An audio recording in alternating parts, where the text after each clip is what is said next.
আরে সি এই চকলেট গুলো তো আর খাওয়া যাবে না। আরে এখানে তো অনেকগুলো চকলেট পড়ে আছে, আমি চকলেট গুলো মজা করে খেয়ে নি। আরে মেয়ে থো আমার চকলেট থো, তুই শয়তান মেয়ে, সর এখান থেকে তুই। হ্যাঁ তুই যেন ভুল করেও আমার এই চকলেট গুলোতে আর হাত দিবি না। ঠিক আছে আঙ্কেল, আমরা অনেক খিদে লেগেছিল তো এই জন্য নিয়েছিলাম। তোর খিদে লেগেছে তাতে আমি কি করবো, যা এখান থেকে।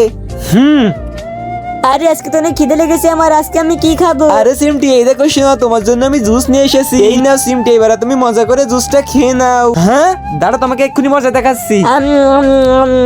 আরে ভাই এস যখন খিদে লেগেছিল তুমি একে চকলেট খেতে দাও নি, এখন জুস খাওয়াচ্ছ কেন? আরে সিমটি তুমি জুস খেতে থাকো। আরে ভাই ওই চকলেট ছিল না, ওই চকলেটটা তো বন্ধুরা তারপরে মামু কি বলেছিল সেটি দেখার আগে এই বক্সটির ভিতরে পৃথিবীর সব থেকে একটা সুন্দর ছবি আছে, সেটি দেখতে চাই ভিডিওতে লাইক করুন আর চ্যানেলটাকে সাবস্ক্রাইব করুন। এখনই ভিডিওতে লাইক করুন আর চ্যানেলটাকে সাবস্ক্রাইব করুন আর কমেন্টে আল্লাহর নামটা লিখে যান। ওই চকলেট ছিল না, চকলেটটা তো নষ্ট হয়ে গেছে, এই জন্য আমি সিমটিকে চকলেটটা খেতে দেই। যদি চকলেটটা খেতো তাহলে তো মারা যেত। আরে ভাই তুমি তো ঠিক কাজ করেছো। আরে শোনো যাও, তুমি এবারে বাড়ি চলে যাও।